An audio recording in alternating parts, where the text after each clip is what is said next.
कोतवाली थाने में दर्ज एक बड़ी चोरी की घटना का पुलिस ने खुलासा किया है। फिरियादी जब अपने घर लौटे तो उन्होंने देखा कि नीचे और ऊपर के माले पे मुख्य दरवाजों के ताले टूटे हुए हैं। घर में अंदर जाकर जांच करने पर पाया कि कुल 6,05,000 रुपए का माल गायब है। इस पर कोतवाली पुलिस थाने में अज्ञात आरोपियों के खिलाफ मामला दर्ज किया गया है।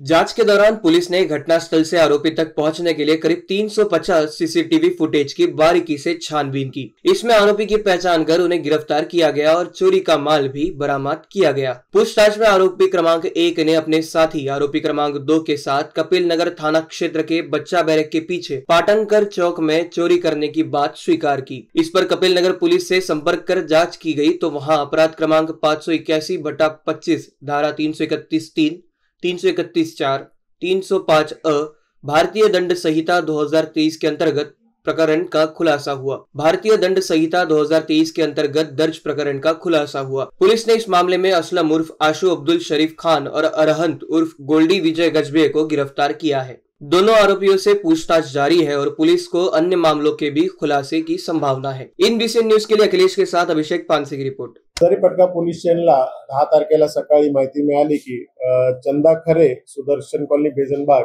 यांच्या घरातून चोरी झालेली आहे। त्यांच्या चोरीमध्ये साधारण 8 लाखाचा मुद्देमाल 8,31,000चा मुद्देमाल चोरीला गेला, 6,05,000चा मुद्देमाल चोरीला गेला। त्याच्यामध्ये सोन्याचे दागिने, चांदीचे दागिने, रोख रक्कम चोरीला गेली असल्याचे त्यांनी कळवले होते।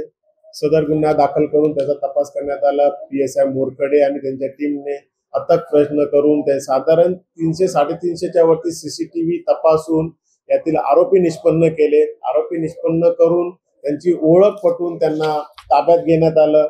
ताब्यात घेतलेला आरोपी असलम उर्फ आशु अब्दुल शरीफ खान यशोधरा नगरला राहणार आहे। दुसरा आरोपी अरिहंत उर्फ गोल्डी विजय गजबी हा देखील यशोधरा नगरला राहणारा, दोघांना अटक केली। त्या दोघांना अटक केल्यानंतर त्यांच्याकडे तपासादरम्यान असं लक्षात आलं की त्यांनी कपिल नगरला दाखल असतील। कपिल नगरला त्याच दिवशी जे गुन्हा त्यांनी त्याच रात्री गुन्हा केला होता तो देखील त्यांनी केल्याचं त्यांनी कबूल केला असता। आतापर्यंत आपण त्यांच्याकडून टोटल 8,31,400 रुपयाचे सोन्याचे दागिने आणि सोन्याचे दागिने आपण जप्त केलेले आहेत।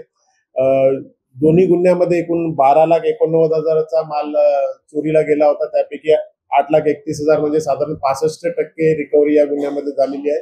दोघा पोलीस कस्टडीमध्ये अधिक तपास चालू आहे, ज्याच्यामध्ये त्यांनी अजून काही गुन्हे केले आहे का याची तपासणी चालू आहे। सदरची कामगिरी ही पीएसआय मोरखडे आणि त्यांची टीमने माननीय डीसीपी साहेब, माननीय एसीपी साहेब यांच्या मार्गदर्शनाखाली केलेली असून पुढील तपास चालू आहे। शौक पाणी आता चोरी करण्याचा उद्देश हा त्यांचे शौक पाणी पूर्ण करण्यासाठीच असतो किंवा त्याच्यातून मिळणाऱ्या पैशातून स्वतःचा उदरनिर्वाह हा चोरीचा उद्देश असतो। याच्यापैकी असलम उर्फ आशु हा यापूर्वी कामठी येथे चोरीच्या गुन्ह्यांमध्ये अटक आहे, त्यामुळे हा रेकॉर्डवरचा आरोपी आहे।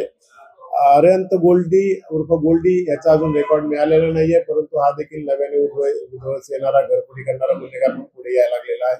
त्यांच्यावरती लक्ष ठेवून पुढे राहणार होता।